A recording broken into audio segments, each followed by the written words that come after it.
现场有台南在地家具业者，也有其他县市的善心企业主，拢来到立委林俊宪服务处，要来传达因对花莲在区的关心。因为伫立委林俊宪甲前议员吕维英的媒下号召，一下正人力量，要将上届试用的碰层组合以及寒人热天两用的被单，大约100万的相关物资送到灾区，帮助灾民早一天重建家园。看到电视，看到很多人有很大的爱心。那我希望说，我们从我们台南，把我们最小的力量，能够来感动花莲，感动台湾。就因为看到他们的灾情都很严重，然后他们灾后呢的重建，是需要一些能够让他们睡得安稳的一些床。那我们集资了将近差不多100万的物资，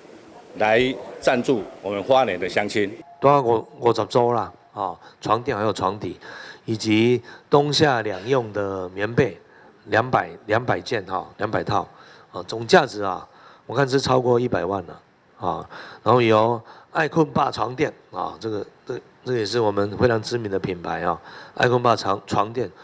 来协助将大家的爱心统筹运送到花莲，给我们光复乡的灾民。立委林俊宪除了感谢爱心企业的热情响应，嘛亲身感受到进前台南的地震甲风台灾情受全台各地关心甲援助，所以现在嘛要将来自台南的温暖送到花莲灾区，陪伴因行过难关。台南新闻阮吉采访报道。